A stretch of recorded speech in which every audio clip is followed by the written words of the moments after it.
Hey guys what's up, कैसे हैं? चलिए, अभी ये वीडियो है जो हमारा कॉस्टिंग का सेकंड टेस्ट हुआ था, प्रोसेस कॉस्टिंग और कॉन्ट्रैक्ट कॉस्टिंग, उसके बारे में डिस्कशन करने के लिए। सो बेसिकली जो हमारा टेस्ट था, सबसे पहला क्वेश्चन जो था, प्रोसेस कॉस्टिंग और कॉन्ट्रैक्ट कॉस्टिंग का हमारा ये टेस्ट था। इसमें जो पहला क्वेश्चन था, ये तो हमारा क्लास का ही क्वेश्चन था, ठीक है। तो अभी इस टेस्ट डिस्कशन वाली वीडियो में मैं इस क्वेश्चन को डिस्कस नहीं कर रहा हूं, बल्कि इसी वीडियो की डिस्क्रिप्शन में हमारी क्लास वाली जो वीडियो थी उसका मैं लिंक शेयर कर रहा हूं, अगर किसी बच्चे को दोबारा से ये क्वेश्चन समझना है, ठीक है। ऑल्दो ये बिल्कुल एग्जैक्टली वही क्वेश्चन था जो हमने क्लास में अपने उसमें कवर किया था सिलेबस में। एनीवे, सेकंड क्वेश्चन पे आगे बढ़ते हैं। अब सेकंड क्वेश्चन वैसे तो था कॉन्ट्रैक्ट कॉस्टिंग का। इस क्वेश्चन में मैं थोड़ा सा आप लोगों के साथ खेल गया। क्या खेल गया? एक्चुअली में ये क्वेश्चन एक आपका चैप्टर है स्टैंडर्ड कॉस्टिंग, जो हमारा अभी हुआ नहीं है। स्टैंडर्ड कॉस्टिंग और कॉन्ट्रैक्ट कॉस्टिंग का थोड़ा सा मिक्स क्वेश्चन है। एकदम से नाराज मत हो जाना ये सुन के, सर ऐसा क्वेश्चन क्यों डाल दिया आपने टेस्ट में। बट जो ये मिक्स्ड क्वेश्चन था, इस क्वेश्चन के मैंने आपको दो पार्ट्स दिए थे, ठीक है। एक्चुअली में इसका एक थर्ड पार्ट और था, और जो थर्ड पार्ट था वो स्टैंडर्ड कॉस्टिंग से लिंक था, तो वो पार्ट मैंने यहां से हटा दिया, सिर्फ कॉन्ट्रैक्ट कॉस्टिंग वाले पार्ट यहां पे रहने दिए। आओ अब इस क्वेश्चन को डिस्कस करते हैं, और क्या क्या गलतियां आपने हो सकता है करी हो, एक बार उन सबको भी डिस्कस करते हैं।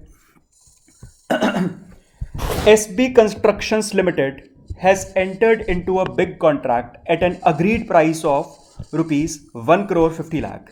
ये एक तरह से आपका क्या हो गया?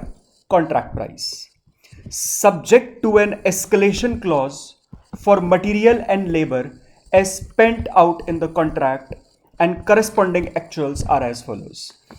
सो बेसिकली इतनी बात में तो इतना बताया क्वेश्चन ने कि भैया एक कॉन्ट्रैक्ट है जिसका कॉन्ट्रैक्ट प्राइस 1.5 करोड़ रुपए है, और इस कॉन्ट्रैक्ट को साइन करते हुए उसमें एक एस्केलेशन क्लॉज डाल दिया गया था मटेरियल के लिए और लेबर के लिए।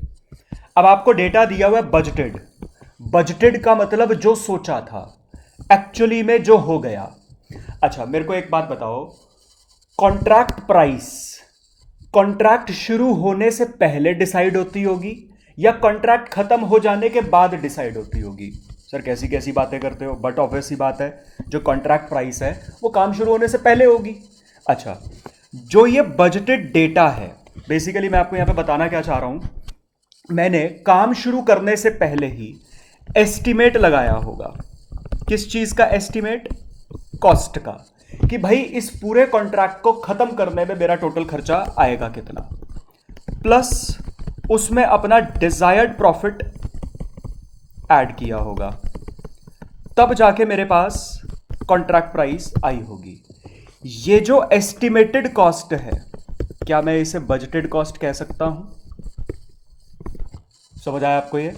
बेसिकली मैं यहां पे बताना क्या चाह रहा हूं, जो आपको ये बजटेड डेटा दिया हुआ है कि हमने सोचा था एक मटेरियल ए लगेगा जिसकी 3000 यूनिट्स लगेंगी और पर यूनिट 1000 रुपए के हिसाब से खरीदी जाएगी। ऐसे ही एक रॉ मटेरियल बी लगेगा जिसकी 2400 यूनिट्स लगेंगी और 800 रुपए पर यूनिट के हिसाब से रॉ मटेरियल खरीदा जाएगा, एंड सो ऑन। ये सब हमने सोचा था, और इसी बजट के अकॉर्डिंग हमने कॉन्ट्रैक्ट प्राइस डिसाइड किया होगा। लेकिन एक्चुअली में हो क्या गया, वो आपको डेटा यहां पे दिया हुआ है। समझ आ गया आपको ये? बस ये डेटा है आपके पास, 4 तरीकों के मटेरियल लगे और 2 तरीकों के लेबर लगे। आपसे मांगा है पहला part, give your analysis of admissible escalation claim and determine the final contract price payable. So basically simple सी बात क्वेश्चन पूछ रहा है कि एस्केलेशन क्लेम का अमाउंट बता दो, और दूसरा हमने सीखा हुआ है एस्केलेशन क्लेम से जो मेरी ओरिजिनल कॉन्ट्रैक्ट प्राइस होती है वो बढ़ जाती है, तो क्वेश्चन आपसे वही पूछ रहा है, एस्केलेशन क्लेम भी बता दो और जो बढ़ी हुई कॉन्ट्रैक्ट प्राइस आएगी वो बता दो। बढ़ी हुई कॉन्ट्रैक्ट प्राइस तो सिंपल सा है, contract price plus escalation claim, answer. I hope आपको समझ आया ये। अच्छा, अब सर यहां पे एक चीज, हम यहां पे नुकसान तो निकाल लेंगे कि भाई मटेरियल में नुकसान कितना हुआ है, लेबर में कितना नुकसान हुआ है, ये तो हम निकाल लेंगे। लेकिन हमको ये नहीं बता रखा कि उस टोटल नुकसान में से कॉन्ट्रैक्टर कितना नुकसान बियर करेगा और कॉन्ट्रैक्टी कितना नुकसान बियर करेगा। ये तो हमें बता ही नहीं रखा। आपने जो हमें क्लास में क्वेश्चन करवाया था उसमें तो स्पेसिफाई कर रखा था कि कॉन्ट्रैक्टर इतना नुकसान बियर करेगा, कॉन्ट्रैक्टी इतना नुकसान बियर करेगा। अब भाई जितना नुकसान कॉन्ट्रैक्टी बियर करेगा, जितना नुकसान कॉन्ट्रैक्टी कहता है कि मैं बियर कर लूंगा, उतने ही नुकसान से कॉन्ट्रैक्ट प्राइस को बढ़ाया जाता है। जितना नुकसान कॉन्ट्रैक्टी उठाने को तैयार हो जाता है उसी को तो एस्केलेशन क्लेम बोलते हैं। लेकिन इस क्वेश्चन में तो ये बता नहीं रखा। तो अगर क्वेश्चन में कुछ परसेंटेज स्पेसिफाई नहीं कर रखी तो आप 100% मानेंगे कि 100% नुकसान की भरपाई फिर कॉन्ट्रैक्ट ही करके देगा। मतलब जितना नुकसान है 100% आपका एस्केलेशन क्लेम आ जाएगा। पहली चीज। दूसरी चीज, अब यहां पे मैं मटेरियल ए के रेफरेंस पे बात करता हूं। जैसे मटेरियल ए हमने सोचा था 3000 यूनिट्स कंज्यूम होगा, जबकि एक्चुअली में कंज्यूम हो कितना गया 3400। 400 यूनिट्स ज्यादा लग गई, मेरा खर्चा बढ़ा होगा, नुकसान है। दूसरा, सोचा था पर यूनिट 1000 रुपए के हिसाब से खरीदी जाएगी, लेकिन एक्चुअली में पर यूनिट 1100 रुपए के हिसाब से खरीदी गई। पहले इतनी बात आपको समझ आ गई। अब सुनिए, यहां पर मटेरियल ए के रेफरेंस में सिर्फ समझाने के लिए बात कर रहा हूं। आंसर तो बड़ा सिंपल सा है। मटेरियल ए, जो मटेरियल की कॉस्ट है, टोटल कॉस्ट है जो मटेरियल की, वो कैसे आएगी? यूनिट्स मल्टीप्लाई बाय प्राइस या रेट पर यूनिट। इन दोनों से आपकी टोटल कॉस्ट बनेगी मटेरियल की। अब बजट, आपने सोचा था 3000 यूनिट्स कंज्यूम होंगी और पर यूनिट 1000 रुपए के हिसाब से खरीदी जाएगी। एक्चुअल में 3400 यूनिट्स कंज्यूम हुई और 1100 पर यूनिट के हिसाब से खरीदी गई। मतलब यूनिट्स की वजह से भी आपकी एक्चुअल कॉस्ट बढ़ेगी और रेट पर यूनिट के वजह से भी आपकी एक्चुअल कॉस्ट बढ़ेगी। मतलब जो मेरी एक्चुअल कॉस्ट बढ़ी हुई आएगी उसमें यूनिट्स भी जिम्मेदार है, उसमें रेट पर यूनिट भी जिम्मेदार है। मैं बताना आपको क्या चाह रहा हूं, जो मेरा नुकसान हुआ है, नुकसान मेरा यूनिट्स की वजह से भी हुआ है, नुकसान मेरा पर यूनिट के रेट की वजह से भी हुआ है। लेकिन क्या एस्केलेशन दोनों नुकसान पे मिलेगा? मतलब मेरा सवाल यह है, क्या एस्केलेशन एक्स्ट्रा यूनिट्स कंज्यूम होने पर भी मिलेगा या escalation extra rate per unit होने पर भी मिलेगा? दोनों पर मिलेगा या किसी एक पर मिलेगा? आई होप आपको सवाल समझ आ गया मैं बात क्या कर रहा हूं। अब पहली बात, एस्केलेशन क्लेम की कंप्यूटेशन में गलतियां, मटेरियल ए के रेफरेंस से ही बात कर रहा हूं। जिस जिस बच्चे ने ऐसी कैलकुलेशन करी है, क्योंकि आधे नालायक ये करते हैं कि सर बजट था 3000 यूनिट्स लगेंगी, 1000 रुपए के हिसाब से पर यूनिट खरीदी जाएगी।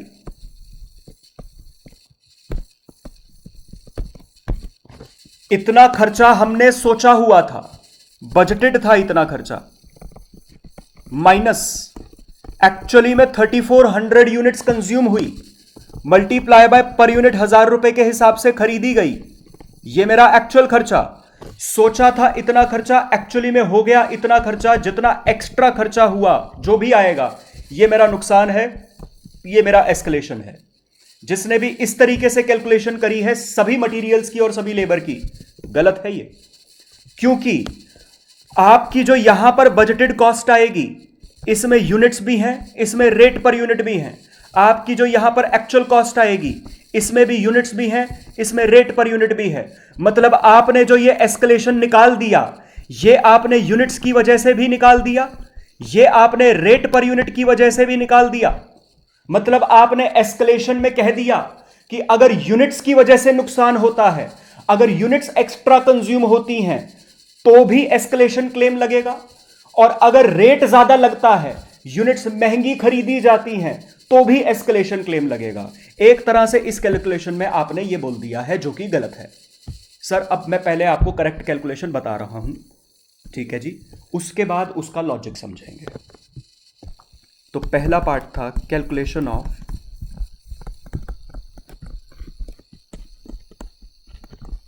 Escalation claim material.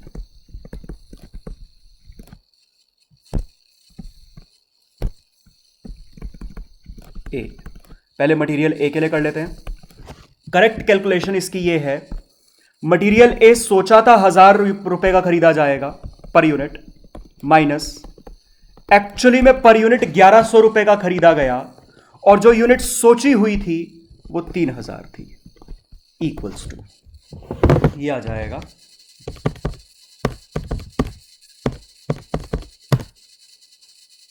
3,00,000। ये आ गया आपका नुकसान। सो बेसिकली मैंने जो यहां पे ये कैलकुलेशन करी है, इस कैलकुलेशन में सिर्फ रेट पर यूनिट का जो नुकसान है मैंने उस नुकसान को कंसिडर किया है। यूनिट्स एक्स्ट्रा कंज्यूम होने की वजह से नुकसान हुआ है, मैंने उसको कंसिडर नहीं किया। पहले तो जो मैंने बोला है मैं इसी की क्लैरिफिकेशन दे देता हूं, उसके बाद इसका लॉजिक समझाऊंगा आपको। सर देखिए, पर यूनिट सोचा था 1,000 रुपए के हिसाब से खरीदी जाएगी, माइनस पर यूनिट खरीदी गई 1,100 रुपए के हिसाब से, तो पर यूनिट 100 रुपए से महंगी खरीदी गई, पर यूनिट पे 100 रुपए के हिसाब से एक्स्ट्रा खर्चा हुआ है। सोचा कितनी हुआ था यूनिट्स खरीदेंगे, कितना सोचा हुआ था कि यूनिट्स कंज्यूम होंगी, 3,000। जो एक्चुअली में यूनिट्स लग गई 3,400, उसको कंसिडर नहीं किया। मतलब मैं क्या कह रहा हूं, आपने जो यूनिट्स सोची हुई थी 3,000, उतनी ही सोची हुई यूनिट्स आपको कितनी एक्स्ट्रा में पड़ी, बस ये है आपका एस्केलेशन। आई होप आपको समझ आया। अब सर इसका लॉजिक, अब ना लॉजिक समझने के लिए अपने आप को 1 मिनट के लिए कॉन्ट्रैक्टर मान लो, ठीक है, और मैं कॉन्ट्रैक्टी, ठीक है जी। अब अगर मान लो ये कॉन्सेप्ट ना होता, मान लो कैलकुलेशन ये वाली जो मैंने पहले आपको बताई ये गलत कैलकुलेशन है, मान लो यही वाली कैलकुलेशन का कॉन्सेप्ट होता, आप कौन हो, कॉन्ट्रैक्टर। अगर यूनिट्स पर भी एस्केलेशन क्लेम मिलने लग जाता तो एक तरह से कॉन्ट्रैक्टर के हाथ में आपने अधिकार दे दिया कि फ्रॉड कर लो। सर कैसे अधिकार दे दिया फ्रॉड करने का, समझने की कोशिश करिए। एक कॉन्ट्रैक्टर है, आप अपने आप को कॉन्ट्रैक्टर समझिए। आपने किसी इंसान को कॉन्ट्रैक्ट प्राइस बताई, और कॉन्ट्रैक्ट प्राइस बताते हुए आपने बोला भैया तुम्हारा ये घर बनाने के लिए ना 100 किलो का मटेरियल लगेगा, ठीक है। सामने वाले इंसान ने कह दिया जो घर बनवा रहा था कि ठीक है भाई 100 किलो का मटेरियल लगेगा, और आपने कहा आज के हिसाब से पर केजी 100 रुपए का आता है, तो हमारे खर्चा आएगा 1,00,000 रुपए का। मैंने कह दिया ठीक है, मेरे को तो नॉलेज नहीं है, आप कॉन्ट्रैक्टर हो, आपको ज्यादा पता है, बस मेरा काम करिए। आपने कहा ठीक है। फिर आपने एक बात और कह दी कि सर अगर इन फ्यूचर कोई नुकसान हो जाता है इस कॉन्ट्रैक्ट पे तो एस्केलेशन लग जाएगा, उतने से कॉन्ट्रैक्ट प्राइस बढ़ा देना। मैंने कहा ठीक है जी, कोई दिक्कत नहीं है। अब आप मेरे पास कुछ टाइम बाद आए, आपने कहा सर मटेरियल ना 1,500 किलो का लग गया आपके प्रोजेक्ट पे, और ये मटेरियल ना 200 रुपए के हिसाब से खरीदा गया, तो ये मेरी टोटल कॉस्ट ना 3,00,000 रुपए आई है। तो 2,00,000 रुपए ना आप मेरे को ज्यादा दे दो, जितने हमने पहले डिसाइड किए थे उससे ज्यादा 2,00,000 रुपए दे दो। अब 100 रुपए का मटेरियल आपने कहा था कि 100 रुपए का मटेरियल खरीदा जाएगा, 200 रुपए का खरीदा। मैं इसके लिए सवाल उठा सकता हूं, मैं कह सकता हूं भाई तुमने तो कहा था 100 रुपए का मटेरियल लगेगा, 200 रुपए का कैसे लग गया। तो आप मेरे को सेटिस्फाई कर देंगे, आप मेरे को क्या बोलेंगे, सर मार्केट में रेट पता कर लो, जब कॉन्ट्रैक्ट प्राइस डिसाइड हुआ था तो 100 रुपए का ही था, मार्केट में महंगाई बढ़ गई, इस वजह से मटेरियल आज 200 रुपए का मिल रहा है, आप जाके मार्केट देख लो। मैं मार्केट में जाके सेटिस्फाई कर सकता हूं अपने आप को कि आप झूठ नहीं बोल रहे, आप फ्रॉड नहीं कर रहे। लेकिन सर इसके लिए तो मैं चेक ही नहीं कर सकता। आपने कहा था 100 किलो का मटेरियल लगेगा, अब 1,500 किलो का मटेरियल लग गया और घर बन के तैयार हुआ पड़ा है, मैं कैसे चेक करूं कि इतने किलो का मटेरियल लगा होगा या नहीं लगा होगा। समझ आया। और ऐसा भी हो सकता है आप कागजों में दिखा दो, आप सिर्फ कागजों में दिखा रहे हो सर 1,500 किलो का मटेरियल लग गया, एक्चुअली में हो सकता है ना लगाओ, इस चीज को कोई वेरीफाई नहीं कर सकता है। आई होप आपको समझ आ रहा है। ये मेरे कहने का मतलब ये है जो कंजम्पशन ऑफ मटेरियल है वो उसके ऊपर एस्केलेशन नहीं लगता है। क्यों नहीं लगता है, आई होप आपको वो समझ आ गया होगा। अच्छा, जैसे मैं ये बात बोलता हूं ना, आप में से कुछ बच्चों के मन में ये डाउट जरूर आया होगा, सर अगर जेन्युइन तरीके से कंजम्पशन ज्यादा हो गई है, अगर फ्रॉड नहीं कर रहा है कॉन्ट्रैक्टर, एक्चुअली में 1,000 किलो का मटेरियल नहीं लगा, वो 1,200 किलो का मटेरियल लग गया है, अगर ऐसा हुआ है तो सर, अगर ऐसा हुआ है तो इसके लिए रिस्पॉन्सिबल कॉन्ट्रैक्टर है। देखिए 2 चीजें हो सकती हैं।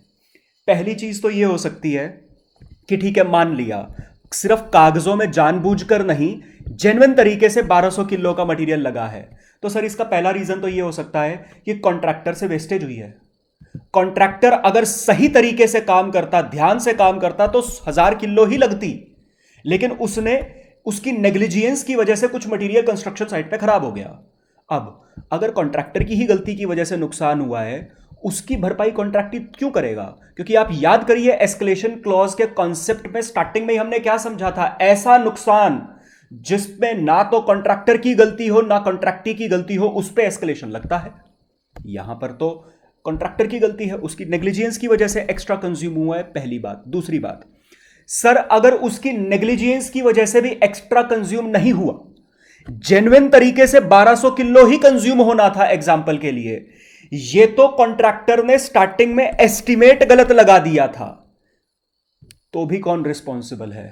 तुम कॉन्ट्रैक्टर का बिजनेस कर रहे हो, तुमको स्टार्टिंग में एस्टिमेट लगाना भी सही नहीं आया, तो सर अगर एस्टिमेट गलत लगाया तो भी तुम्हारी गलती, अगर तुमसे वेस्टेज हुई तो है ही तुम्हारी गलती। कहने का मतलब है मटेरियल की यूनिट्स पे एस्केलेशन तुम्हें मिल ही नहीं सकता है। समझ आ गया?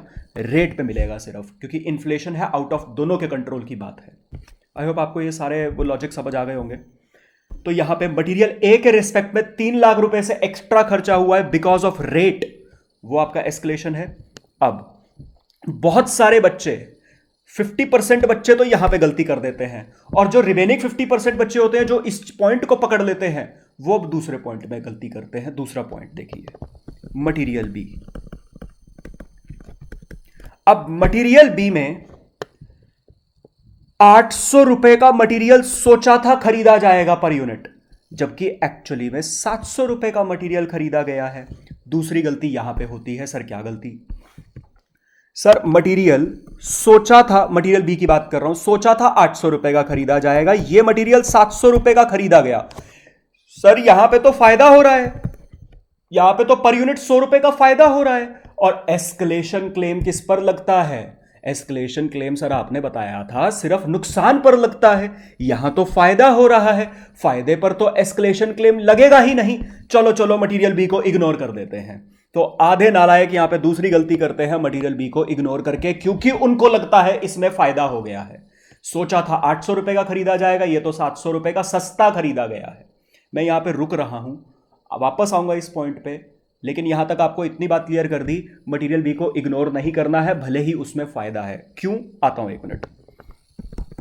Material C, by the way material C 4000 रुपए का सोचा था, आया 3900 का। तो जो लॉजिक मटेरियल बी में बैठेगा वही लॉजिक मटेरियल सी में बैठेगा, क्योंकि दोनों में फायदा है, इसलिए मैं मटेरियल सी को भी स्किप कर रहा हूं। एक मिनट के लिए फटाफट से पहले मटेरियल डी की बात कर लेता हूं। मटेरियल डी सोचा था 30,000 रुपए पर यूनिट के हिसाब से खरीदा जाएगा, जबकि 31,500 के हिसाब से खरीदा गया। तो per unit 30,000 minus 31,500 per unit इतना नुकसान हुआ है, मल्टीप्लाई बाय एक्चुअल यूनिट्स या budgeted units? Sir budgeted units, क्योंकि एक्चुअल यूनिट्स का कोई काम नहीं है। समझ आ गया? यहां पे एस्केलेशन क्लेम के लिए यूनिट्स के बेसिस पे एस्केलेशन क्लेम ना फायदे के लिए इंपैक्ट करता है ना नुकसान के लिए इंपैक्ट करता है। आई होप लॉजिकली ये बात आप सबको समझ आ गई होगी। तो इनटू हो जाएगा 100, ये आ जाएगा आपके पास 1,50,000। अब मेरी एक बात सुनिए, मटेरियल ए और डी में तो नुकसान था, तो आई होप ये तो क्लियर हो गया होगा। अब मटेरियल बी पे वापस आता हूं। सर मटेरियल बी में तो फायदा हो रहा था, तो फायदा हो रहा था तो एस्केलेशन तो आपने बताया था नुकसान पे लगता है। अगर नुकसान हो रहा हो, अगर महंगाई वगैरह इन सब चीजों की वजह से या किसी भी चीज की वजह से कॉन्ट्रैक्टर को फायदा हो जाए, तो आपने बताया था फायदे पे तो एस्केलेशन लगता ही नहीं है। क्यों नहीं लगता है? बाय द वे यहां पे अगर कोई भूल गया हो तो मैं दोबारा रिपीट कर देता हूं। सर फायदे पर अगर फायदा हो रहा है तो उस पर एस्केलेशन क्यों नहीं लगता है?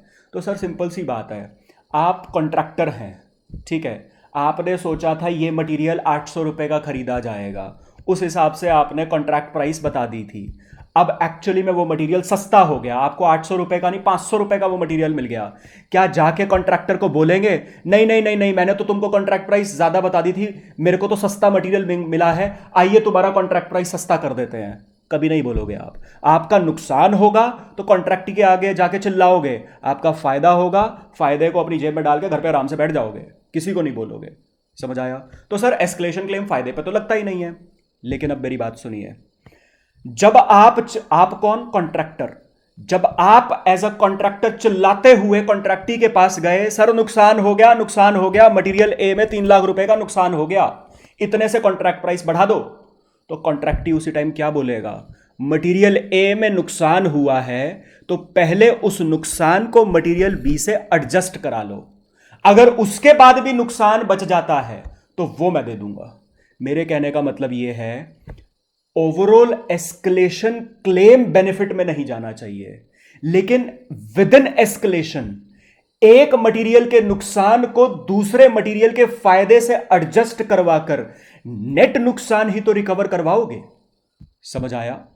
आई होप आपको क्लियर हो गया होगा। तो कॉन्ट्रैक्टी ने आपको सीधा बोला होगा मटेरियल ए में नुकसान है, पहले जाके मटेरियल बी के फायदे से एडजस्ट करवाओ, फिर भी अगर कोई नुकसान बच जाता है मेरे पास आ जाना, मैं रिकवर करके दे दूंगा। सो बेसिकली मटेरियल बी आपने सोचा था 800 रुपए का खरीदा जाएगा, ये 700 रुपए का खरीदा गया। यूनिट्स का एस्केलेशन पे इंपैक्ट नहीं पड़ता, यूनिट्स 2400 ही कंसीडर करेंगे। ये आ जाएगा 2,40,000। तो सर मटेरियल ए में इस प्रोजेक्ट पे आपको 3 लाख का नुकसान हुआ था, मटेरियल बी पे 2,40,000 का फायदा हो गया। अभी भी नेट नुकसान कितना बचा है? 60,000 का। अब ये 60,000 का नुकसान मटेरियल सी में भी फायदा था, पहले मटेरियल सी के फायदे से एडजस्ट करवाओ। मटेरियल सी 4,000 का सोचा था, जबकि ये 3,900 का आया, मल्टीप्लाई बाय यूनिट्स 500, ये आ जाएगी आपके पास 50,000। अभी भी 10,000 का मटेरियल ए का नुकसान पेंडिंग रह गया है, और मटेरियल डी का नुकसान तो आपके पास था ही था 1.5 लाख। तो ये टोटल हो जाएगा 4.5 लाख माइनस 2,40,000 माइनस 50,000, ये नेट बच जाएगा 1,60,000। मटेरियल में आपको नेट नुकसान हुआ है 1,60,000। इतने से एस्केलेशन लेने आप कॉन्ट्रैक्टी के पास चले जाओगे। समझ आ गया आपको ये? अच्छा, यहीं पे अब मैं आपके रेफरेंस के लिए एक बात क्लियर कर रहा हूं। मान लो एग्जाम्पल के लिए यहां पर ये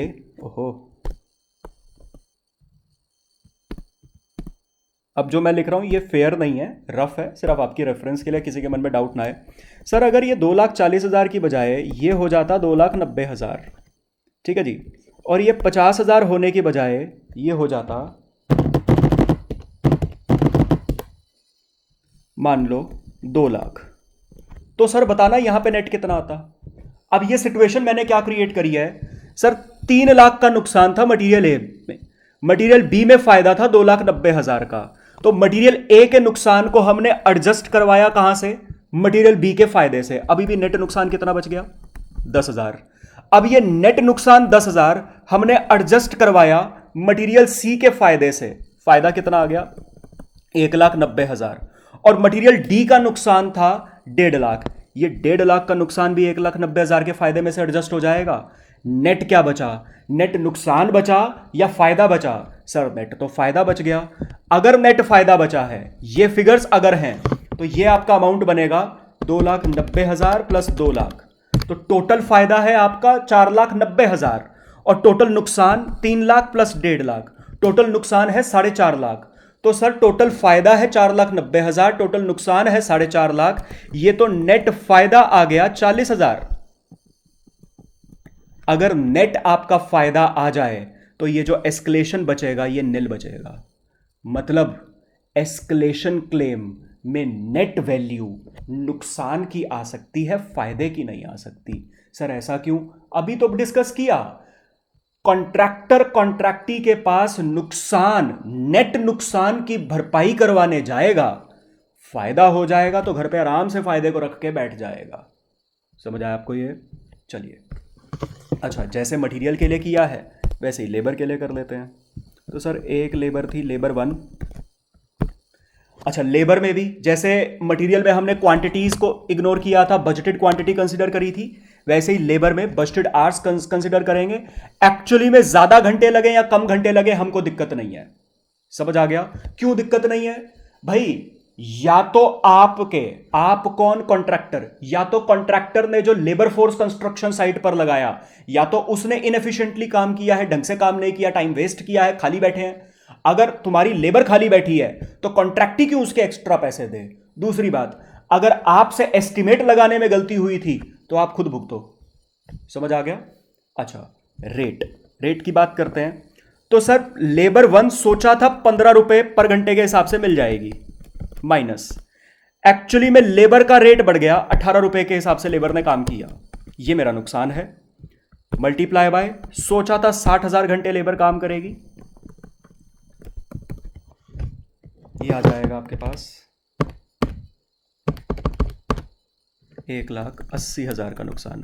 अच्छा, मैं यहीं से एक बात और क्लियर कर देता हूं। कई बार बच्चों का ना डाउट आता है। डाउट क्या आता है? जैसे जो ये लेबर है, लेबर में एक तो डाउट आता है यहीं पर कि सर एक्चुअली में तो 56,000 आवर्स काम हुआ है, आप यहां पे 60,000 क्यों लिख रहे हो जब काम ही 56,000 हुआ है? पहला डाउट। इसी तरीके से ये डाउट ना मटेरियल डी में भी आता है, क्योंकि मटेरियल डी में भी बजटेड क्वांटिटी थी 100 जबकि एक्चुअली में कंज्यूम हुई है 90। तो डाउट यहां पे आता है मटेरियल डी में, सर आपने 100 यूनिट से मल्टीप्लाई कर दिया, एक्चुअली में तो 90 यूनिट्स लगी हैं। सेम डाउट लेबर में है। अब सुनिए, हर चीज को ना थोड़ा सा प्रैक्टिकली लिंक करके समझने की कोशिश करिए। आंसर बिल्कुल सिंपल होता है, कोई टेक्निकल रॉकेट साइंस नहीं है यहां पे। सिंपल सी बात है, कॉन्ट्रैक्टर कॉन्ट्रैक्टी के पास चिल्लाता हुआ इस चीज के लिए भले ही जाएगा कि भैया 15 रुपए सोचा था, 18 रुपए का खर्चा आ गया है। और अगर कॉन्ट्रैक्टी कहेगा प्रूफ कर, तो हम कॉन्ट्रैक्टी को प्रूव कर सकते हैं, मार्केट चल, लेबर का रेट पता करवाते हैं तेरे को। आज का मार्केट में लेबर 18 रुपए पर घंटे के हिसाब से मिल रही है। लेकिन कोई भी कॉन्ट्रैक्टर कॉन्ट्रैक्टी को जाके ये नहीं बताएगा कि मैंने सोचा था 100 किलो लगेगा लेकिन 90 किलो लग गया, या मैंने सोचा था 60,000 घंटे लेबर से काम करवाना पड़ेगा जबकि काम 56,000 आवर्स में हो गया। ये नहीं बताएगा। फायदे की चीज जिससे कॉन्ट्रैक्टर को, सुनिए बस एक ही बेस लाइन है, जिस चीज से कॉन्ट्रैक्टर को फायदा हो रहा है वो जाके कॉन्ट्रैक्टी को कभी थोड़ा ना बताएगा। आई होप आपको समझ आ रहा है। एनीवे, आगे लेबर 2, 30 माइनस 35 मल्टीप्लाई बाय 40,000,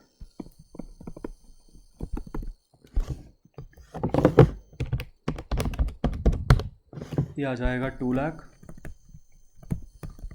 सो ये नुकसान आ गया आपके पास 3,80,000। ठीक है जी। लेबर का नुकसान 3,80,000 नेट, मटेरियल का नुकसान net 1,60,000। So total escalation claim 1,60,000 for material plus 3,80,000 for labour. तो ये टोटल आ जाएगा, ये मैं प्रॉपर एग्जाम की प्रेजेंटेशन वगैरह को ध्यान में रख के कर रहा हूँ, तो प्लीज़ आप अपनी प्रेजेंटेशन भी साथ साथ चेक करते रहिएगा। एक बारी मैं सॉल्यूशन पूरा कर लूँ, मैं आपको स्टेप वाइज कहाँ पे कितनी मार्किंग होती है वो सब भी इसमें भी बताऊंगा। अच्छा, ये आ गया आपका एस्केलेशन। उसके बाद total contract price after escalation. Question के फर्स्ट पार्ट ने आपसे ये भी पूछा था। सो बेसिकली आपकी contract price, original contract price थी 1,50,00,000 plus escalation 5,40,000, total comes out to be 1,55,40,000। ध्यान रखिएगा, आपको जब एग्जाम में आंसर देना होता है वो कंप्लीट आंसर देना होता है। फर्स्ट पार्ट में आपसे एडमिसिबल एस्केलेशन क्लेम भी मांगा था और फाइनल कॉन्ट्रैक्ट प्राइस भी मांगी थी। बहुत बच्चे यहाँ पे, इनफैक्ट ये मैं नहीं कह रहा हूँ, हर अटेम्प्ट के बाद जब पेपर चेक हो जाते हैं, मैं आपको दिखाऊंगा इंस्टीट्यूट की साइट पर भी, इंस्टीट्यूट के जो एग्जामिनर्स होते हैं वो अपने कमेंट्स देते हैं कि जनरली बच्चों ने किस आंसर को किस तरीके से परफॉर्म किया है। तो इस क्वेश्चन में यही कमेंट्स हैं कि बहुत बच्चे ना फर्स्ट पार्ट में एस्केलेशन निकाल आते हैं, ये पार्ट नहीं करके दिखाते हैं और यहाँ पे मार्क्स कटते हैं। ऑल्दो सर इस पार्ट में था कुछ नहीं, आपको बस कॉन्ट्रैक्ट प्राइस प्लस एस्केलेशन करके दिखाना था, बट भूल जाते हैं क्योंकि हमारा पूरा फोकस रहता है किस पे, एस्केलेशन की कंप्यूटेशन पे। तो सर अगर आपने ये वाला पार्ट नहीं करके दिखाया है तो मार्क्स पक्का पक्का डिडक्ट होंगे यहाँ पे, ऑल्दो इसमें कुछ टेक्निकल चीज थी नहीं। ठीक है जी, तो इसलिए ध्यान रखिएगा। सेकेंड पार्ट इस क्वेश्चन का,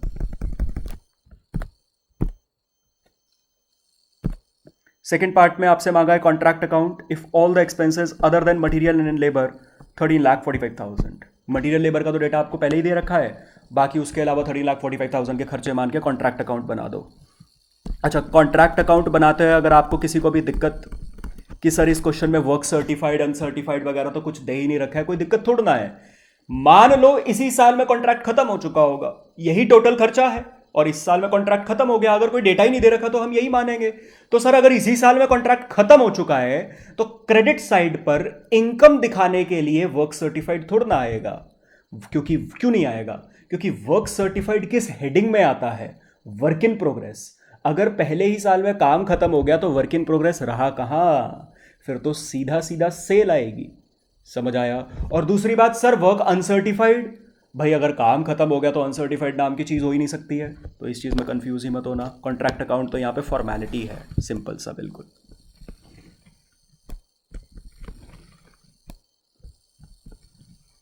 तो मैं यहाँ पर लिखता हूँ बाय कॉन्ट्रैक्टी अकाउंट। सर कॉन्ट्रैक्टी अकाउंट क्यों लिखा? सर इसलिए लिखा, आप कॉन्ट्रैक्टी को, कॉन्ट्रैक्टी आपके लिए क्या है? डेटर है। आपके लिए किसके लिए? कॉन्ट्रैक्टर के लिए। कॉन्ट्रैक्ट अकाउंट किसकी बुक्स में बन रहा है? कॉन्ट्रैक्टर की बुक्स में बन रहा है। ठीक है जी, कॉन्ट्रैक्टर की बुक्स में कॉन्ट्रैक्ट अकाउंट बन रहा है, और कॉन्ट्रैक्टी अपने डेटर को, कॉन्ट्रैक्टी को यहां पे डेबिट कर रहा है। क्यों डेबिट कर रहा है? एंट्री पास कर रहा है, contractee debtor account debit to contract. Contract में जो खर्चा हुआ है उसके बिहाफ में कॉन्ट्रैक्टी से पैसा लेना है, एज सिंपल एज दैट। 1,55,40,000। ये मैंने इस तरीके से एक्सप्लेन इसलिए किया क्योंकि कुछ नालायकों को इसमें पक्का पक्का दिक्कत होगी, मेरे को मालूम है। अच्छा, अब यहाँ पे खर्चे डेबिट करने हैं बस। मैंने वो पर्टिकुलर्स अमाउंट नहीं लिखा है, प्लीज़ उसका ध्यान रखना, वो लिख के आइएगा। टू मटीरियल, मटीरियल में है आपके पास ए मटीरियल।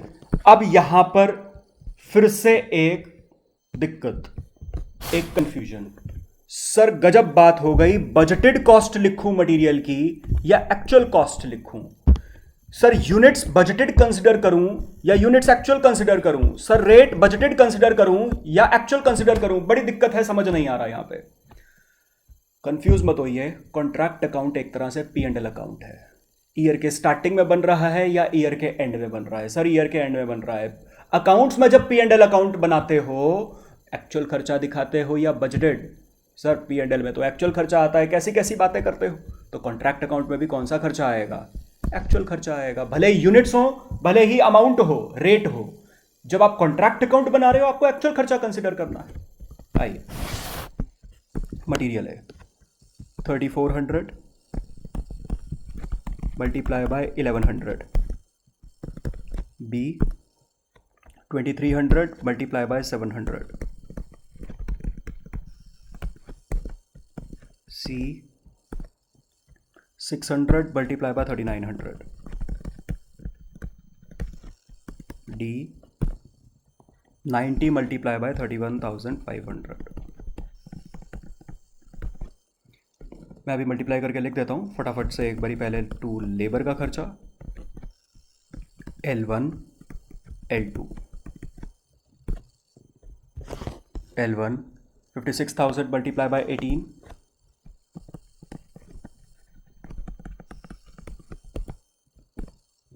38,000 मल्टीप्लाई बाय 35,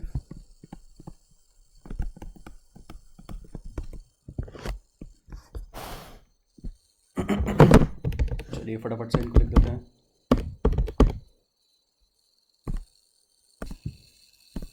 चलिए, तो ये आ गए हमारे पास ये सारे खर्चे, प्लीज़ वेरीफाई कर लीजिएगा यही आ रहे हैं आपके या नहीं। इसके अलावा हमारे पास क्वेश्चन नहीं लिख रखा था, apart from material and labour एक खर्चा और है 13,45,000 का अदर एक्सपेंसेस के नाम से। तो टू अदर एक्सपेंसेस 13,45,000 बस। अब बेसिकली हुआ क्या, 3400 यूनिट्स लिखने की वजह से जो यूनिट्स की वजह से एक्स्ट्रा खर्चा आया वो भी आपने डेबिट कर दिया। 1100 रेट पर यूनिट लिखने की वजह से जो रेट पर यूनिट की वजह से एक्स्ट्रा खर्चा आया वो भी आपने लिख दिया। और रेट पर यूनिट के हिसाब से जो एक्स्ट्रा खर्चा डेबिटेड हुआ है उसके रिस्पेक्ट में यहां पे एस्केलेशन भी आ गया। ठीक है जी, बस बाकी आपके पास यहां पे प्रॉफिट आ जाएगा। अच्छा, नोशनल प्रॉफिट आएगा या सीधा टू पी एंड एल? सीधा टू पी एंड एल आ जाएगा क्योंकि काम खत्म हो गया और क्वेश्चन में और कोई डेटा नहीं है, तो हम क्या मान लेंगे, काम भी खत्म हो गया इस साल, पैसा भी सारा इसी साल मिल जाएगा। जब क्वेश्चन में कुछ का ही नहीं है, जब सब कुछ इसी साल मिल जाएगा तो सर नोशनल प्रॉफिट नाम की चीज नहीं आएगी। ठीक है जी, नोशनल प्रॉफिट का मतलब क्या होता है, इस साल का प्रॉफिट पूरा कैश में नहीं मिला, अक्रू हो चुका है। समझ आया? ये तो पूरा मिल चुका है, पूरा पी एंड एल में ट्रांसफर करेंगे तो ये आ जाएगा आपके पास 1,55,40,000 माइनस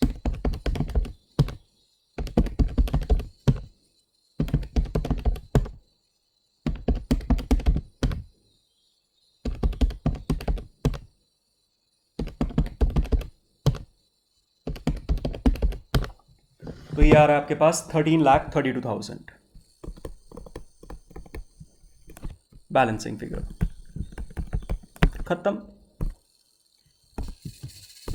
बेसिकली ये था आपका ये क्वेश्चन। अब ये क्वेश्चन था आपका 10 मार्क्स का।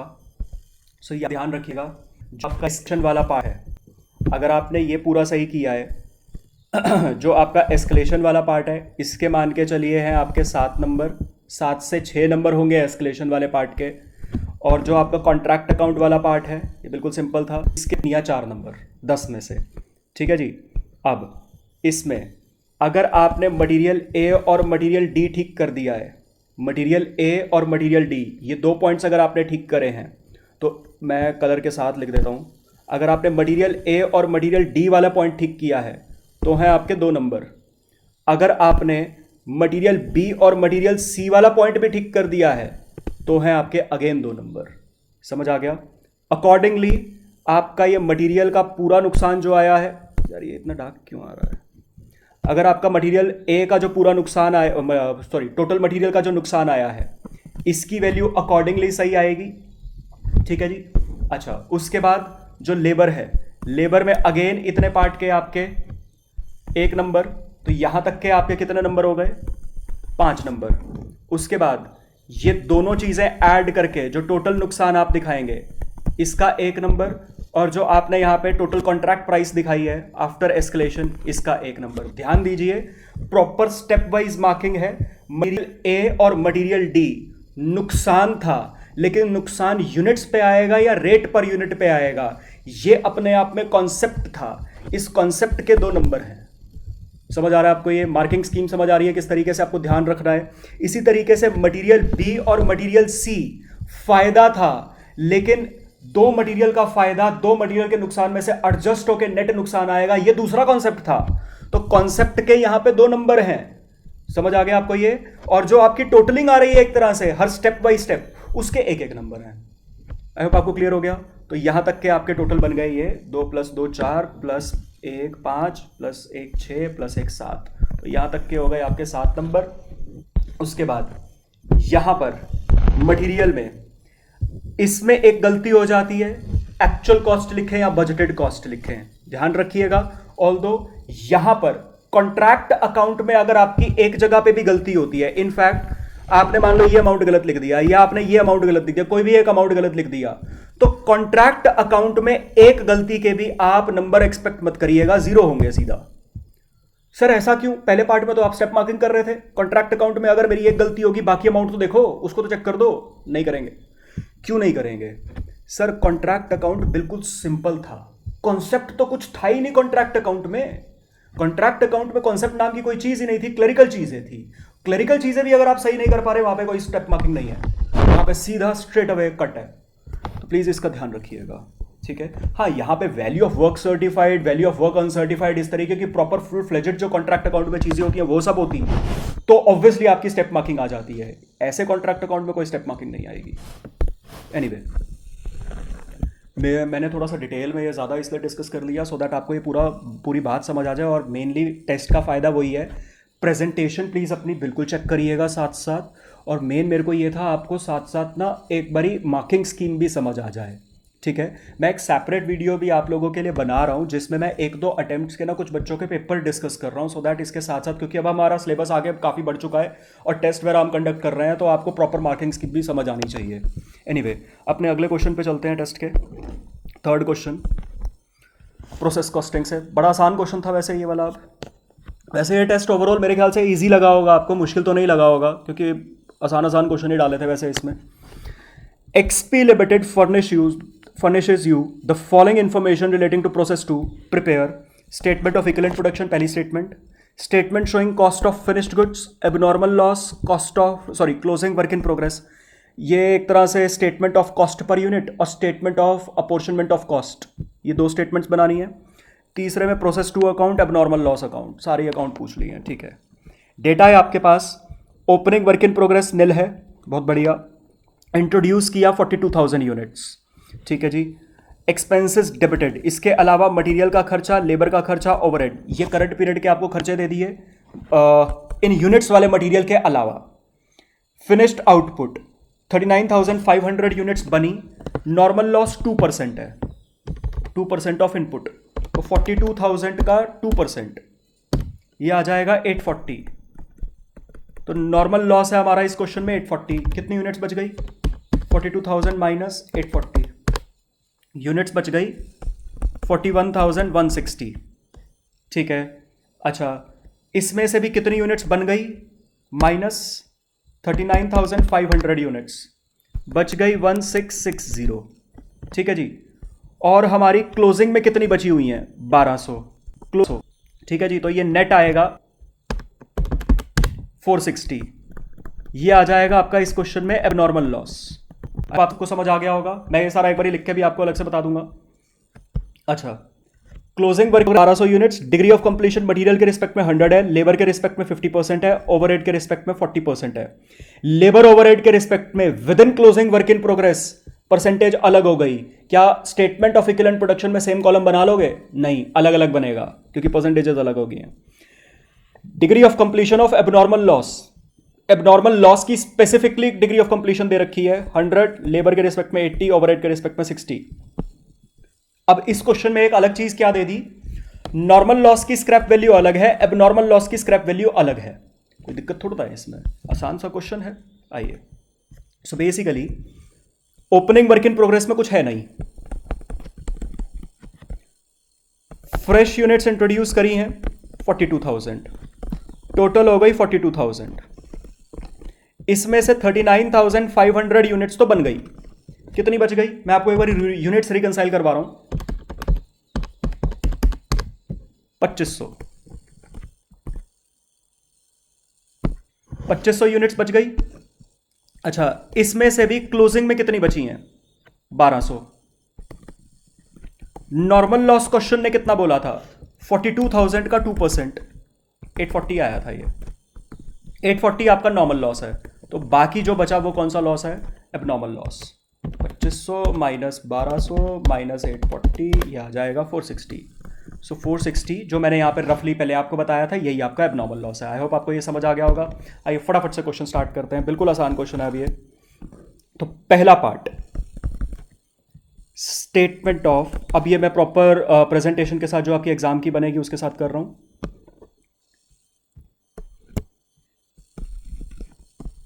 इक्विवेलेंट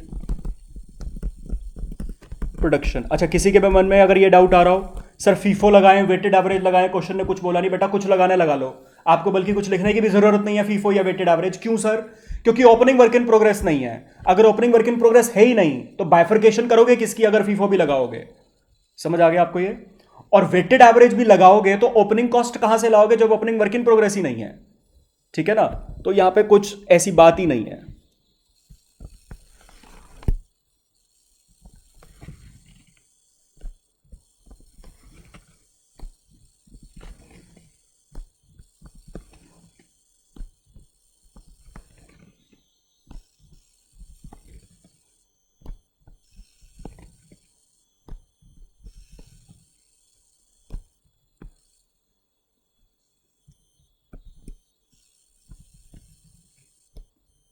तो यहाँ पे आ जाएगा particulars, units, particulars, units, percentage material, percentage labour, percentage overheads. तो सबसे पहले ओपनिंग वर्क इन प्रोग्रेस निल, फिर फ्रेश यूनिट्स इंट्रोड्यूस्ड 42,000। सर क्या हमें ऐसे ओपनिंग वर्क इन प्रोग्रेस लिख के निल लिख के दिखाना पड़ेगा? नहीं, इग्नोर मार सकते हो, कोई दिक्कत नहीं है। अच्छा, यहाँ पे कंप्लीट हो रही हैं या ट्रांसफर हो रही हैं? फिनिश्ड आउटपुट लिखा है, हम फिनिश्ड आउटपुट ही लिख देते हैं यहाँ पे। वैसे इसको हम ट्रांसफर टू नेक्स्ट प्रोसेस लिखा करते थे, लेकिन जो क्वेश्चन के वर्डिंग्स हैं वही यूज़ करते हैं। 39,500। फीफो भी लगाते तो बाइफरकेट कैसे करते जब ओपनिंग है ही नहीं, तो कोई दिक्कत ही नहीं है। नॉर्मल लॉस की यूनिट्स 840 अभी हमने ऊपर निकाल के देखी। अब नॉर्मल लॉस की यूनिट्स 460 और क्लोजिंग WIP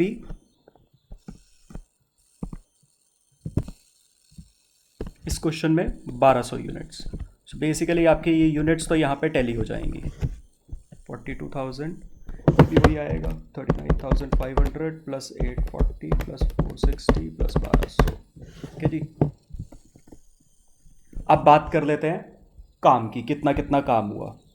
अच्छा, जो यूनिट्स फिनिश हुई हैं ये तो फ्रेश यूनिट्स में से ही हुई है, क्योंकि ओपनिंग तो थी नहीं। तो ये तो वो यूनिट्स हैं जो करंट पीरियड में ही मशीन में डाली गई, करंट पीरियड में ही कंप्लीट हो गई, तो हर रिस्पेक्ट में 100%।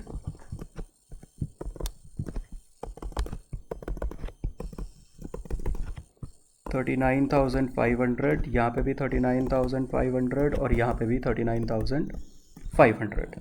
Normal loss, sir normal loss के रिस्पेक्ट पे तो हर रिस्पेक्ट में निल आता है, समझ आ रहा है आपको ये? अच्छा, एबनॉर्मल लॉस, एबनॉर्मल लॉस के रिस्पेक्ट में परसेंटेज ऑफ कंप्लीशन आपको क्वेश्चन में दे रखी थी। मटेरियल के रिस्पेक्ट में 100%,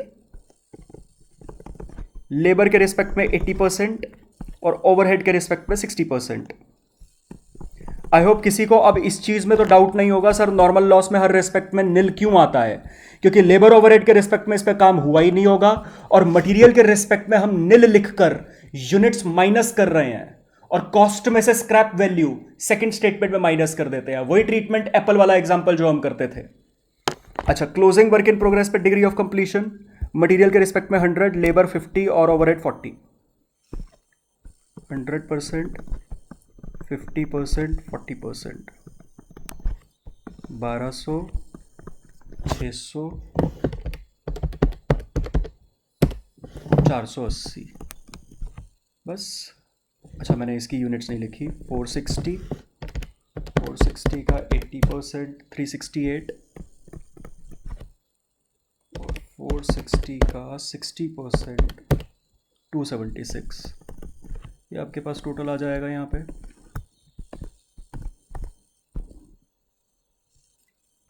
39,500 plus 460 plus 1200, 41,160। 39,500 plus 368 plus 600, 40,468। 39,500 plus 276 plus 480, 40,256। ठीक है जी। ये हो गई आपकी पहली स्टेटमेंट, यूनिट्स आ गई। अच्छा, ये आपका एक तरह से इस क्वेश्चन का फर्स्ट पार्ट भी था, पार्ट वाइज करना है। सेकंड पार्ट में आपसे मांगा था statement showing cost of finished goods वगैरह, मतलब सेकंड पार्ट में आपसे specifically statement of cost apportionment मांगा है, लेकिन उसको बनाने से पहले आपको स्टेटमेंट ऑफ कॉस्ट पर इक्विवेलेंट प्रोडक्शन बनानी पड़ेगी। वो एक तरह से आपका वर्किंग नोट होगा। ठीक है जी, ध्यान रखिएगा। तो मैं यहां पर पहले second part statement of cost apportionment, पहले मैं ये बना रहा हूं ताकि जो मेन आंसर मांगा है वो प्राइमा फेसाई दिख जाए।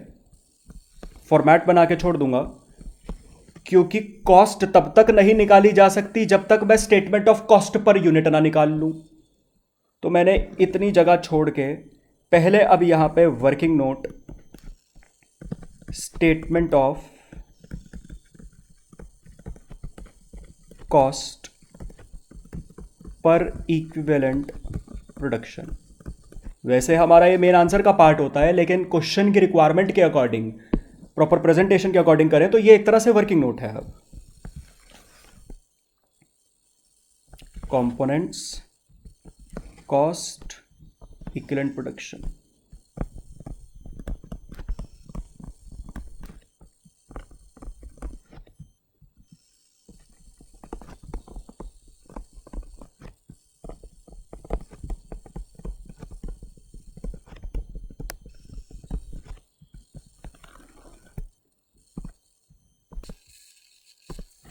हाँ जी, अब सबसे पहले तो आपके पास मटेरियल है, जो यूनिट्स आपने इंट्रोड्यूस करी थी वो वाला मटेरियल 42,000 वाला मटेरियल। कॉस्ट कितनी आएगी? 42,000 यूनिट्स थी जो आपने इंट्रोड्यूस करी थी 12 रुपये पर यूनिट के हिसाब से, 5,04,000। अच्छा, आपके पास एक मटेरियल और आपने डाला हुआ है जो यहां पे आपको दिया हुआ है डायरेक्ट मटेरियल। एक तरह से इस क्वेश्चन में दो मटेरियल हो गए, कोई दिक्कत थोड़ा ना है। डायरेक्ट मटेरियल कितने का है? 61,530। अब सबसे पहले तो यहां पे नॉर्मल लॉस की स्क्रैप वैल्यू माइनस होनी है। याद आ रहा है आपको? ये नॉर्मल लॉस की स्क्रैप वैल्यू माइनस करते थे, वही एप्पल वाला एग्जांपल, टोटल कॉस्ट माइनस जितनी स्क्रैप वैल्यू ने रिकवर करवा दी, नेट कितनी रिकवर करवानी बाकी रह गई है, वही निकालते थे। सर मटेरियल में से माइनस करूं या डायरेक्ट मटेरियल में से? नॉर्मल लॉस यूनिट्स पर कैलकुलेट हुआ है तो जिस मटेरियल की यूनिट्स हैं उसी में से माइनस होगा। तो इसी वाले मटेरियल, पहले वाले मटेरियल में से माइनस स्क्रैप। नॉर्मल लॉस की स्क्रैप थी 4.5 पर यूनिट, और नॉर्मल लॉस की यूनिट्स हमने कितनी निकाली? नॉर्मल लॉस की यूनिट्स थी 840 इंटू 4.5, 3780। मैं लिख भी देता हूं।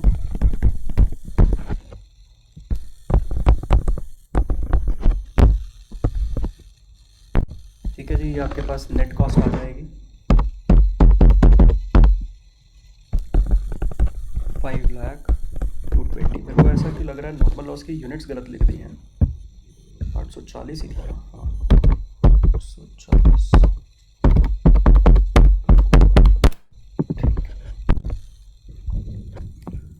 इक्विवेलेंट प्रोडक्शन मटेरियल के रिस्पेक्ट में यूनिट्स हमने कितनी निकाली? 41,160।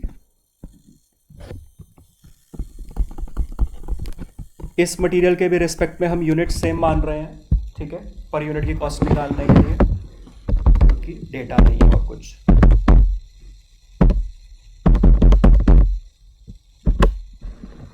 $12.153।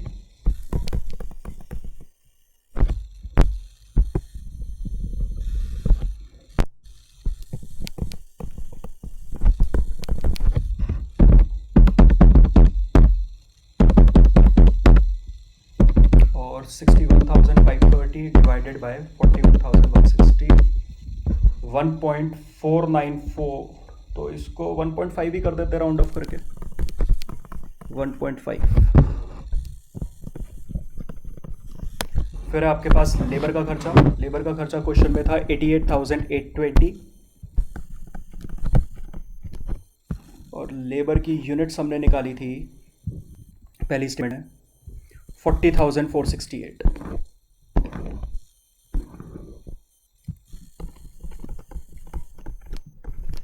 तो ये आपका 88,820 डिवाइडेड बाय 40,468, 2.19। तो 2.2 ही कर दूं इसको, 2.2 राउंड ऑफ करके। लास्ट है आपके पास ओवरहेड्स। ओवरहेड्स का खर्चा था आपके पास 176,400,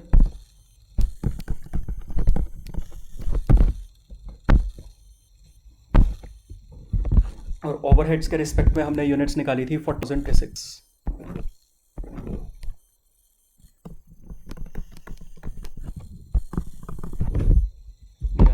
1,76,400 डिवाइडेड बाय 20,256, 4.38। तो ये आ गई आपके पास statement of cost per unit से कॉस्ट पर यूनिट। अब हम अपनी मेन स्टेटमेंट बना लेते हैं। सबसे पहले फिनिश्ड गुड्स,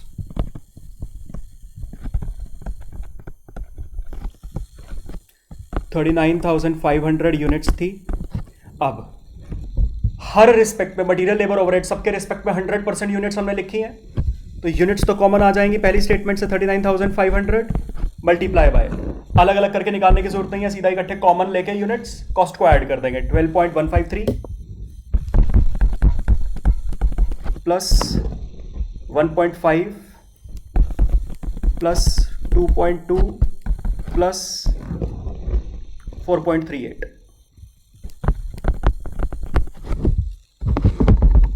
12.153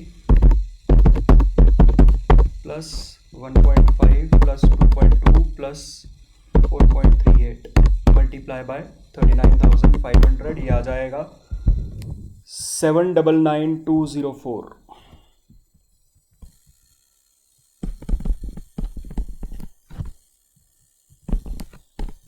ठीक है जी। तो एक तो फिनिश्ड गुड्स की कॉस्ट पूछी थी स्टेटमेंट में, दूसरा एबनॉर्मल लॉस और क्लोजिंग वर्क इन प्रोग्रेस।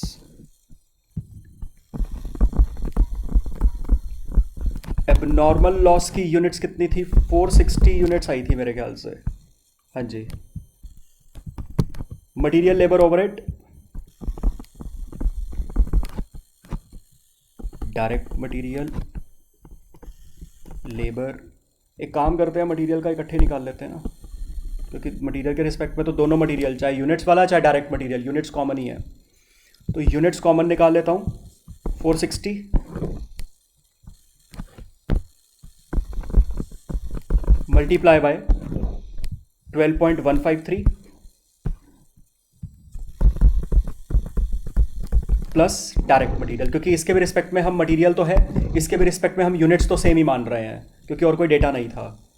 तो 1.5 मटेरियल में मैंने कॉमन एक साथ कर दिया, लेबर का अलग कर लेते हैं। लेबर के रिस्पेक्ट में हमारे पास यूनिट्स आई थी 368 और लेबर की कॉस्ट पर यूनिट है हमारे पास 2.2।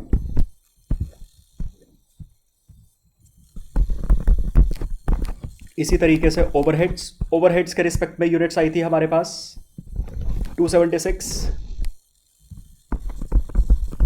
और ओवरहेड की कॉस्ट पर यूनिट हमारे पास आई थी 4.38।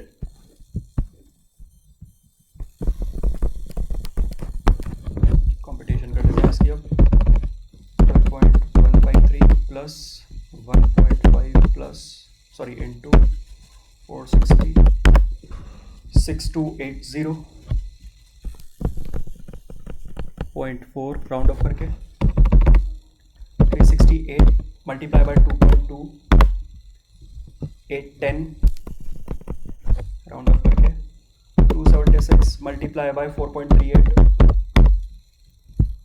1209।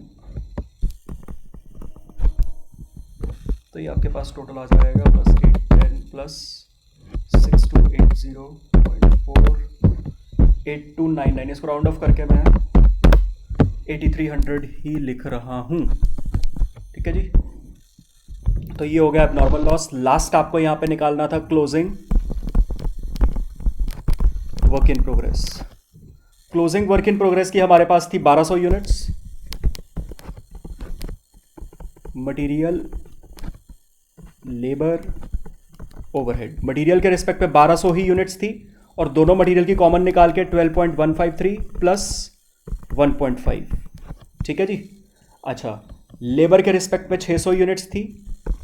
पहली स्टेटमेंट से यूनिट्स उठा रहा हूं, मालूम है आपको स्टेटमेंट ऑफ इक्विवेलेंट प्रोडक्शन से उठाते हैं। और लेबर की कॉस्ट पर यूनिट थी हमारे पास 2.2।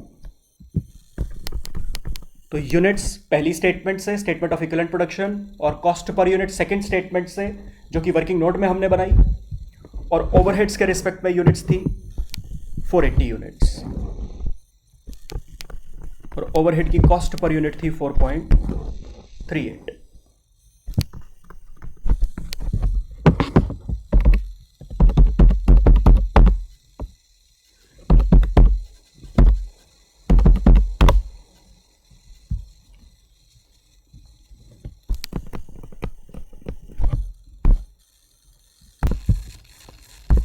हाँ जी, तो ये आपके पास आ गई क्लोजिंग वर्क इन प्रोग्रेस, ये वैल्यूज़ आप देख लीजिए।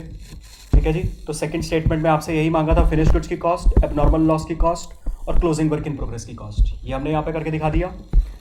फिर हमसे थर्ड पार्ट में इस क्वेश्चन में मांगा था प्रोसेस अकाउंट, अब ये तो बिल्कुल सिंपल है, और एबनॉर्मल लॉस अकाउंट मांगा था। फटाफट से बना लेते हैं, आइए। मेन काम तो हो ही चुका है वैसे इस क्वेश्चन का।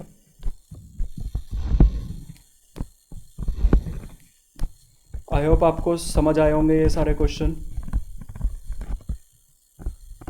अब देखो ये सब एग्ज़ाम के ही क्वेश्चन हैं स्पेसिफिकली, इसी तरीके के क्वेश्चंस आते हैं एग्ज़ाम में कहीं ना कहीं, बीच में बस कोई छोटा मोटा पॉइंट डाल देता है एग्जामिनर। आई होप इससे थोड़ा कॉन्फिडेंस बढ़ेगा आपका इस टेस्ट से, डिस्कशन वगैरह से। चलिए, तो सबसे पहले ओपनिंग वर्क इन प्रोग्रेस तो है नहीं, तो सीधा सीधा two fresh units 42,000 units introduce करी गई थी 12 रुपए के हिसाब से,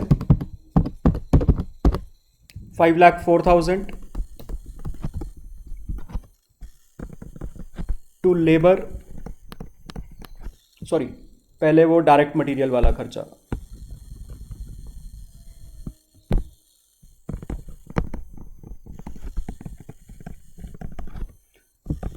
डायरेक्ट मटेरियल का खर्चा आपको दिया हुआ है 61,530,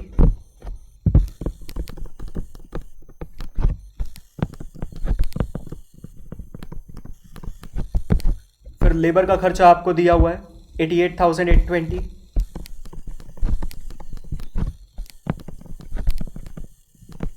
फिर ओवरहेड्स का खर्चा 1,76,400,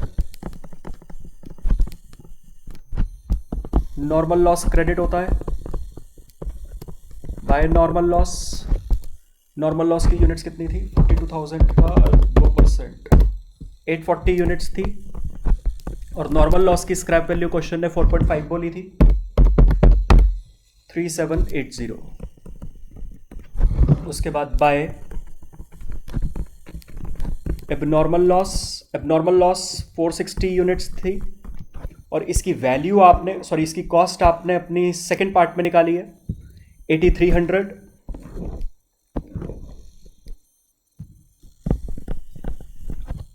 बाय फिनिश्ड गुड्स 39,500 यूनिट्स यहां पे फिनिश हो गई, इसकी भी कॉस्ट आपने अपने सेकंड पार्ट में निकाली है 799,204,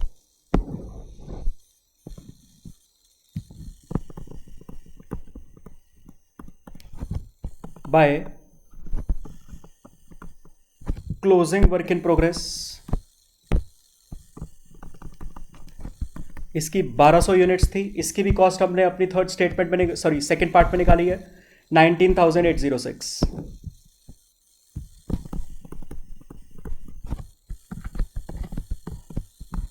इसको टैली कर लेते हैं बस, अब खत्म ये तो।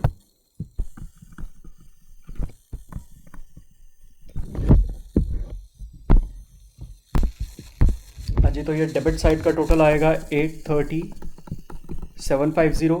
इस साइड पे तो आप चेंज कर नहीं सकते क्योंकि ये सारी वैल्यूज़ तो आपके क्वेश्चन में गिवन थी।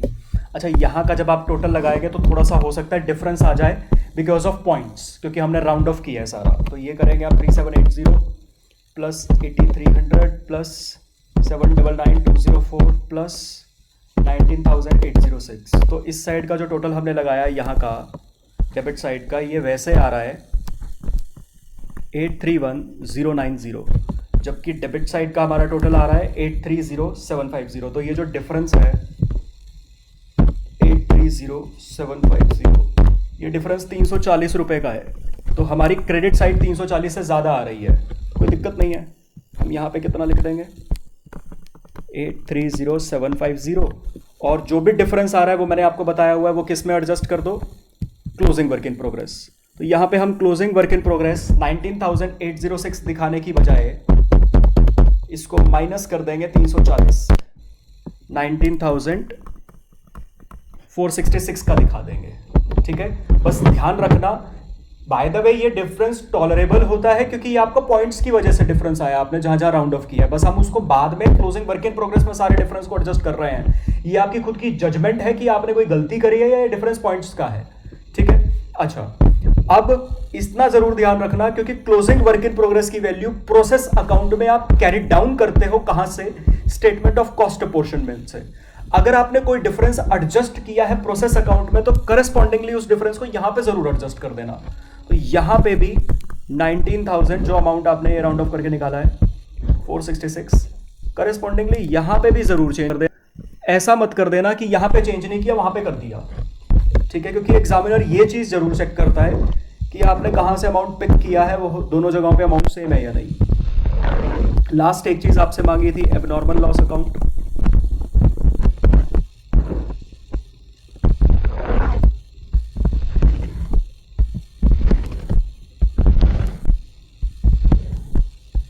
पर्टिकुलर यूनिट्स अमाउंट तो आ जाएंगे। सबसे पहले एबनॉर्मल लॉस की entry, abnormal loss debit to process account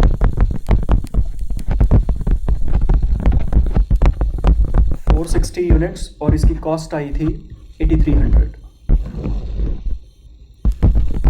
abnormal loss कहां जाता है? कॉस्टिंग पीएनएल में डेबिट हो जाता है, लेकिन एबनॉर्मल लॉस को कॉस्टिंग पीएनएल में भेजने से पहले एबनॉर्मल लॉस की स्क्रैप वैल्यू, क्योंकि बिकेगा तो एबनॉर्मल लॉस भी, लेकिन इस क्वेश्चन में प्लीज ध्यान रखिएगा एबनॉर्मल लॉस की स्क्रैप वैल्यू आपको अलग दे रखी थी, नॉर्मल लॉस वाली स्क्रैप वैल्यू मत उठा लेना।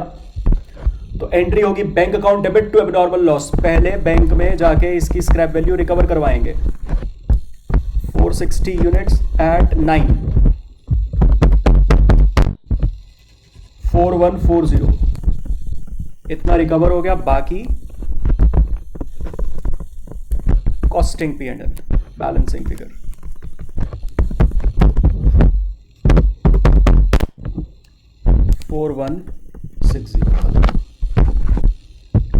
दिस इज इट, ये था आपका ये क्वेश्चन। सो बेसिकली अब इस वैल्यूएशन की हम बात करें तो यहां पर जो आपकी स्टेटमेंट ऑफ इक्विवेलेंट प्रोडक्शन वाला पहला पार्ट है ये आपका ओवरऑल 3 नंबर का है। इसमें से स्पेसिफिकली जो नॉर्मल लॉस वाला स्टेप आपने किया है ये 1 नंबर, एबनॉर्मल लॉस वाला जो स्टेप आपने किया है 1 नंबर, और जो बाकी पूरा आपने किया है 1 नंबर, ठीक है जी। तो इस तरीके से 3 नंबर का ये पहला पार्ट। जो आपका ये सेकंड पार्ट है ये आपका ओवरऑल 4 नंबर का है, क्योंकि सेकंड पार्ट में आपने एक तरह से 2 पार्ट करे हैं, ठीक है, वर्किंग नोट भी है। सो बेसिकली 1 नंबर होगा यहां पे आपके इस वर्किंग नोट का, और 3 नंबर होंगे, एक इसका, एक एबनॉर्मल लॉस का, एक क्लोजिंग वर्क इन प्रोग्रेस का। तो 3 नंबर इसके, 1 नंबर आपके वर्किंग नोट का, ओवरऑल 4 नंबर आपके इस सेकंड पार्ट के, ठीक है जी। अच्छा, उसके बाद फिर प्रोसेस अकाउंट के आपके, और प्रोसेस अकाउंट और एबनॉर्मल लॉस अकाउंट के, इसके टोटल आपके 3 नंबर आखिरी पार्ट, और इसमें एबनॉर्मल लॉस आपका 1 नंबर का है। मेनली यहां पे आपका ये बैंक अकाउंट, यहां पे सबसे बड़ी गलती होती है तो इसका ध्यान रखिएगा, और बाकी का आपका ये प्रोसेस अकाउंट, ठीक है जी। चलिए, आई होप मतलब ओवरऑल थर्ड पार्ट आपका 3 नंबर का हो गया। इस तरीके से आपकी यहाँ पे मार्किंग मिलती है, तो अपने आप को साथ साथ इवैल्यूएट जरूर करिएगा कि आप कहाँ स्टैंड कर रहे हैं। एनीवे, टेस्ट का last question, define notional profit. अब ये बड़ा सिंपल सा क्वेश्चन है। अच्छा, आप में से कुछ बच्चों के मन में आ सकता है सर आपने अभी तक थ्योरी करवाई नहीं है, थ्योरी का क्वेश्चन जरूर ला सकते हो आप हर टेस्ट में। देखो, बड़ी सिंपल सी बात है, मैंने आपको बहुत स्टार्टिंग में भी एक बार बताया था, थ्योरी 2 तरीकों की है। एक कंसेप्चुअल थ्योरी है, एक रटने वाली या बिल्कुल लास्ट में वैसे करने वाली थ्योरी है। रटना नहीं बोलूंगा उसको भी मैं। जो कंसेप्चुअल थ्योरी है वो तो आप साथ साथ सीख रहे हो, कंसेप्ट्स के बिना तो क्वेश्चंस हो ही नहीं सकते ना। तो नोशनल प्रॉफिट के बारे में लिखना क्या बड़ी बात है, लेकिन आधे नालायक क्या होते हैं, हमें आदत पड़ी होती है 12वीं से, कहानियां बनाओ, कुछ ना आता हो तो एग्जामिनर को कंफ्यूज कर दो, ऐसी ऐसी कहानियां लिख दो। भाई सीए की थ्योरी में प्लीज ऐसा मत करना, to the point, exact answer. चाहे 5 नंबर का थ्योरी का क्वेश्चन है, अगर आप एग्जैक्ट आंसर इसका 2-3 लाइनों में भी लिख दो, लेकिन एग्जैक्ट होना चाहिए, फुल मार्क्स होते हैं। अब मैं इसका आंसर आपके सामने, जो आपके सजेस्टेड का आंसर है ना, वो कोट कर रहा हूं। बड़ी सिंपल सी बात,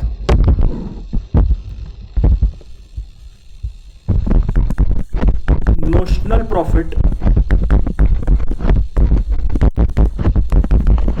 calculated from contract account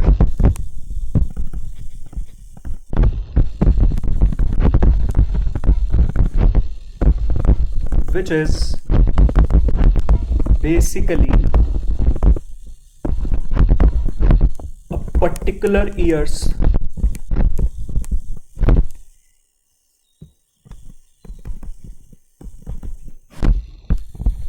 accrued profit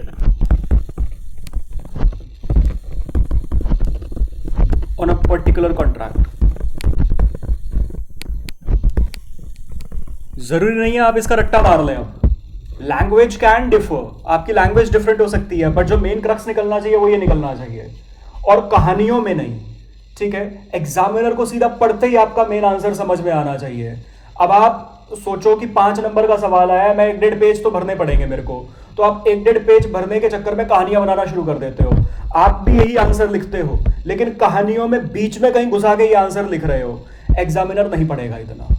ठीक है, तो प्लीज ये मत सोचना 5 नंबर का क्वेश्चन है तो मेरे को 1 पेज भरना ही पड़ेगा, मेरे को 1.5 पेज भरना ही पड़ेगा, ऐसा कुछ नहीं है। बस आपने सीधा क्रक्स लिखा और उसके नीचे as simple as that, notional profit is equal to value of work certified minus cost of work certified, as simple as that. Sir ये कैसे बना? मेन सबसे ज्यादा इंपॉर्टेंट आपकी ये इक्वेशन है, क्योंकि ये इक्वेशन लिखते ही आपने एक तरह से क्रक्स बता दिया कि ये कंपटीशन है नोशनल प्रॉफिट की। कॉन्ट्रैक्ट अकाउंट से निकलता है ठीक है, लेकिन मेन क्रक्स ये है। बेसिकली यहां पर ये मैंने किया क्या है, अगर किसी को भी इस इक्वेशन में दिक्कत हो, कॉन्ट्रैक्ट अकाउंट बनता है, यहां पे आप सारे एक्सपेंसेस लिखते हो, जो भी आप एक्सपेंसेस लिखते हो, टोटल एक्सपेंसेस, डेबिट साइड पे आप टोटल एक्सपेंसेस लिखते हो, फिर यहां पे कॉस्ट ऑफ वर्क अनसर्टिफाइड लिखते हो, और यहां पे वैल्यू ऑफ वर्क सर्टिफाइड लिखते हो। ऐसे करते हो।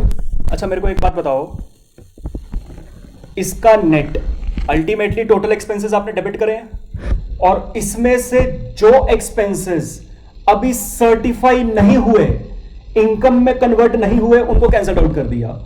नेट बेसिस पे आपने जो खर्चे डेबिट करे हैं, total expenses minus cost of work uncertified, वो कौन से नेट खर्चे डेबिट रखे हैं आपने? Cost of work certified. Total expenses में से वो एक्सपेंसेस माइनस कर दिए जो सर्टिफाई नहीं हुए, तो कौन से नेट खर्चे बच गए? जो सर्टिफाई हुए हैं। तो value of work certified minus जो नेट बेसिस पे डेबिटेड रह गया कॉस्ट ऑफ वर्क सर्टिफाइड, आपके पास इस यहां से क्या आ जाता है? फिर नोशनल प्रॉफिट ही तो आता है। मैंने वही तो यहां पे लिखा है। आई होप आपको समझ आ गया। अच्छा, कुछ बच्चे ये इक्वेशन लिखते हैं लेकिन फिर इस इक्वेशन में एक गलती करते हैं। अब मैं जो कर रहा हूं वो गलत कर रहा हूं। Notional profit is equal to value of work certified till date. वो कहते हैं सर आज तक का सारा वर्क सर्टिफाइड, आप क्रेडिट जब करवाते थे आप आज तक का सारा वर्क सर्टिफाइड क्रेडिट करवाते थे, बट अगर ऐसा करोगे और यहां पे लिख देते हैं कॉस्ट ऑफ वर्क सर्टिफाइड, ध्यान रखिएगा अगर आपने ये लिखा है तो ये गलत है। ठीक है। दूसरा, notional profit is equal to value of work certified minus cost of work certified till date.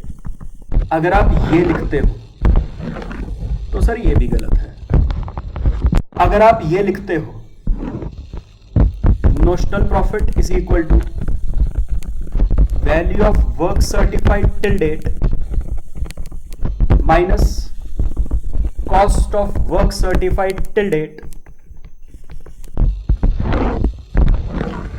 तो सर ये सही है। आई होप आप समझ गए होंगे क्या कह रहा हूं मैं। भाई या तो आज तक का सारा वर्क सर्टिफाइड में से आज तक का सारा वर्क सर्टिफाइड की कॉस्ट माइनस करिए, आपके पास नोशनल प्रॉफिट आ जाएगा। या फिर इस साल के वर्क सर्टिफाइड में से इस साल के वर्क सर्टिफाइड की कॉस्ट माइनस करिए, आपके पास नोशनल प्रॉफिट आ जाएगा।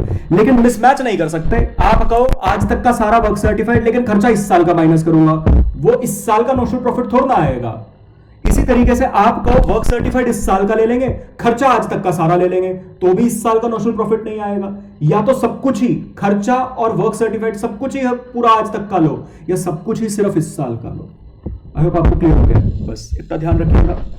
इतना सा आंसर अगर आप करते हैं पूरे 5 नंबर, और तो थ्योरी में वैसे है पूरे 5 नंबर मुश्किल होते हैं मिलने, 4 नंबर तक आप अपने आप को दे सकते हैं। ठीक है जी, चलिए बाय बाय, बाकी फिर नेक्स्ट क्लास में। अच्छा, मैं वैसे साथ की साथ इसी वीडियो की डिस्क्रिप्शन में ही ये टेस्ट भी डाल रहा हूं। सो अगर किसी को भी ये टेस्ट वैसे चाहिए होगा बाद में, तो प्लीज आप यहीं से डिस्क्रिप्शन के लिंक से इस टेस्ट को भी आप अवेल कर सकते हैं। चलो जी, बाय बाय।